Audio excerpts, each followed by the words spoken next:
Listen to me very carefully, because what I am about to tell you in the next 60 seconds may be the most important financial warning you have ever received. The Supreme Court just handed down a 5-4 ruling that millions of gun owners are calling a betrayal. And while everyone else is screaming about their Second Amendment rights on social media, the real crime happening right now is the one being committed against your net worth. You are sitting here watching your freedoms get chipped away, one ruling at a time, and you do not even realize that every single one of these decisions is a wealth transfer away from you. And to our people who understood the game long before you started playing it, the numbers do not lie. Rights disappear, money moves. And right now, the money is moving away from you at a speed you just cannot even comprehend. Wake up minus. If this is the first time you have landed on this channel, I need you to hit that subscribe button right now, because the information I am giving you here costs professionals in boardrooms thousands of dollars a month to access. I do not coddle. I do not sugarcoat. I deal in cold, hard truth and precise mathematics. And every single video on this channel is designed to do one thing: stop you from being financially destroyed by events you never saw coming. Subscribe. Do it now. Let me tell you exactly what happened in that courtroom, because the mainstream media is covering this story all wrong. They are focused on the legal argument, the constitutional debate, the feelings on both sides. I do not care about feelings. I care about your money. The Supreme Court, in a 5-4 decision, ruled in a way that effectively narrows the legal framework under which gun owners and gun-related businesses have operated. With a certain degree of protected confidence for decades, the specific language of the ruling creates what legal scholars are already calling a chilling effect on the entire secondary market for firearms and accessories, modifications, and related commerce. What does that mean in plain English? It means the legal certainty that billions of dollars in economic activity depended on has just been reduced to ambiguity. And ambiguity in business is not neutral. It is destructive. Here is what nobody is explaining to you. When a Supreme Court ruling introduces legal uncertainty into a market, 3 things happen in rapid succession. First, institutional capital pulls back. Hedge funds, private equity firms, and large-scale investors do not wait to find out what a ruling means. They exit the exposure and reassess. Second, insurance premiums spike across the entire supply chain because underwriters reprice risk within weeks of a ruling like this. Third, and most critically, the cost burden gets transferred downstream, all the way to the retail consumer and the small business owner. That means you are not just losing a legal protection. You are about to pay more for less in a market that has just been destabilized by 9 people in black robes who, I guarantee you, have personal net worths that insulate them completely from the consequences of what they just decided. The numbers do not lie. There are an estimated 400 million firearms in civilian hands in the United States. The accessories and aftermarket alone represents over $20 billion in annual commerce. That commerce did not evaporate this morning, but the confidence underlying it just took a severe hit. And when confidence drops, prices restructure, businesses contract, and the people who lose are always the ones who were not paying attention to the financial architecture underneath the political story. You were watching the news. The smart money was watching the market response. That gap between what you were watching and what was actually happening is exactly why you are broke and they are not.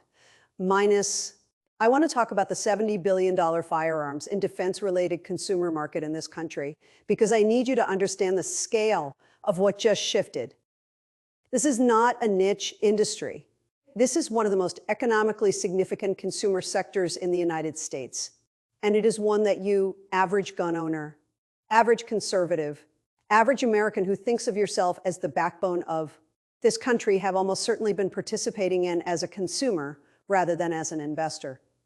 And that distinction right there is the entire difference between people who build wealth and people who do not. You have spent money in this market. How much? Walk through it honestly. Your firearms and your ammunition, which, by the way, you have been purchasing at a significant markup ever since supply chain disruptions began. Restructuring the manufacturing landscape years ago, your safes, your cleaning kits, your training courses, your range memberships. Conservatively, the average engaged gun owner in America spends somewhere between $500 and $1,500 per year on firearms-related products and services. You have been pouring money into this market for years, possibly decades. Now I want you to ask yourself a single question. How much of the equity in this market do you own? Not the products, the equity, the ownership stakes, and the shares, the positions that pay you when other people spend money. If your honest answer is 0 or close to it, then you need to understand that you have been the product in this market, not the participant. You have been funding other people's wealth while calling yourself a patriot. Here's what this ruling does to that dynamic. The legal uncertainty I described in the last section is going to accelerate a consolidation that was already underway in the firearms industry. Smaller players, smaller retailers, and smaller manufacturers face disproportionate legal and compliance costs when the regulatory landscape shifts. They get absorbed, they shut down, or they restructure. The big players, the publicly traded companies, the institutional-backed firms, the ones with legal teams and lobbying budgets, they survive and often emerge stronger because their competition just got thinned out by a regulatory environment. They had the resources to navigate. Consolidation means pricing power means margin expansion, and margin expansion means shareholder returns. I am asking you a very direct question right now. Are you a shareholder or are you just a customer? Because the ruling that you are furious about this morning may represent the most significant wealth transfer event this sector has seen in a decade. And the direction of that transfer depends entirely on which side of the ownership line you are. Standing on minus, I want to address something right now that I know is running through the heads of a significant portion of the people watching this video. And I want to address it with no patience whatsoever, because it is a mindset that has kept millions of people poor for their entire lives. You are sitting there thinking that the government is supposed to protect you. You are thinking that your rights are supposed to be guaranteed.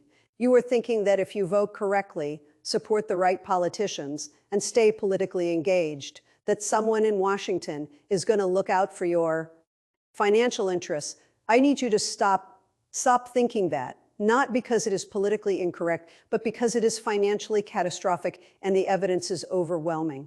Look at the last 50 years of American economic history with clear eyes and tell me a single instance in which a government action, a ruling, a regulation, a law, a policy resulted in the average working American becoming meaningfully wealthier relative to institutional capital.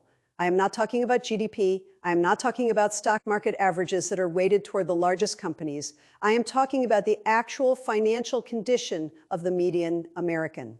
Household real wages adjusted for inflation have been functionally stagnant for the majority of working people since the 1970s. Meanwhile, the wealth of the top 1% has compounded at rates that would make your head spin. That gap did not happen by accident. It happened because one group of people understood that the system produces outcomes, and they positioned themselves to benefit from those outcomes, regardless of which political party was in power, regardless of which direction the courts ruled, regardless of how the political winds blew on any given Tuesday. Cash is trash. That is not a provocative statement. That is monetary arithmetic. The Federal Reserve has expanded the money supply so aggressively over the past 2 decades that holding your savings in cash is the equivalent of a slow financial suicide. Every single event that makes you angry, every ruling that feels like a betrayal, every regulation that feels like an overreach produces inflation, capital flows, and market dislocations that informed investors use to generate returns. Stop being a victim. The system is not going to be reformed into fairness before you need your retirement savings to function. The only rational response to a system that is tilted against you is to learn how the tilting works and then position yourself on the right side of it.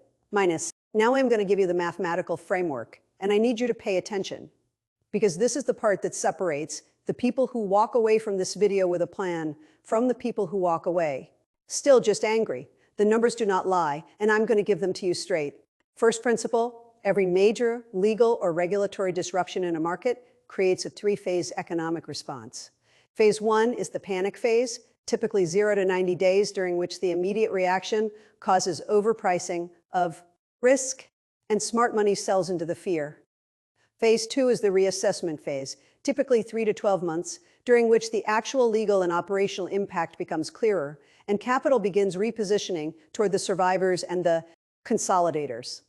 Phase 3 is the growth phase, typically 12 to 36 months out, during which the companies that successfully navigated the disruption begin compounding gains at an accelerated rate because their competitive landscape has thinned.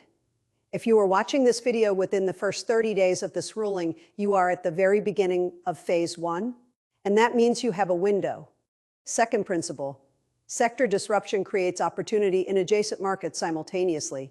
When legal uncertainty hammers one portion of an industry, capital flows toward the parts of the industry that are insulated or that benefit from the disruption.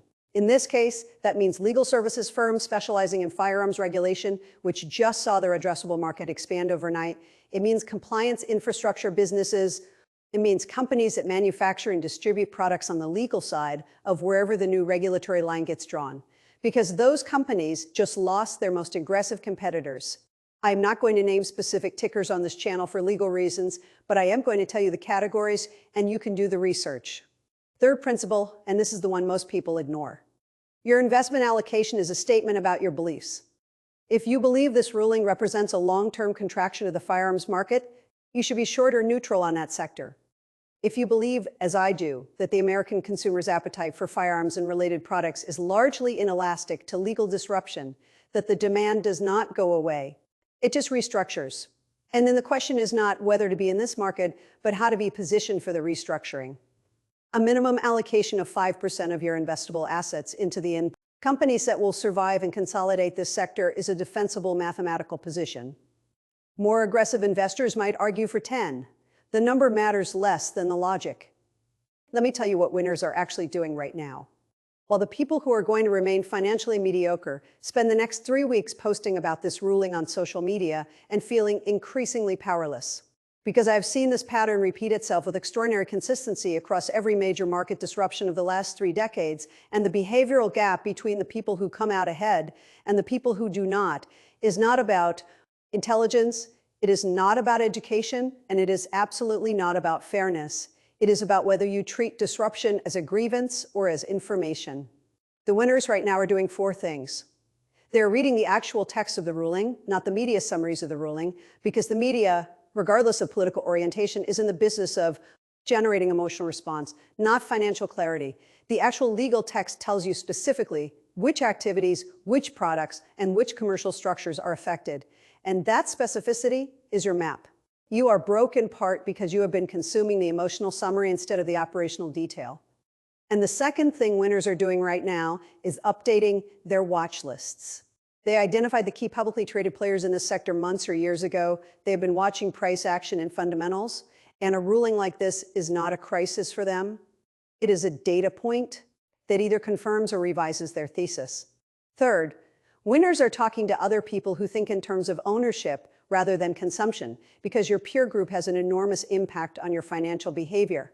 And if everyone in your life is furious about this ruling, but none of them own a single share of anything related to it, you are in the wrong room. Get in a different room. Fourth, and I want to be very clear about this one, winners are not waiting for the perfect moment.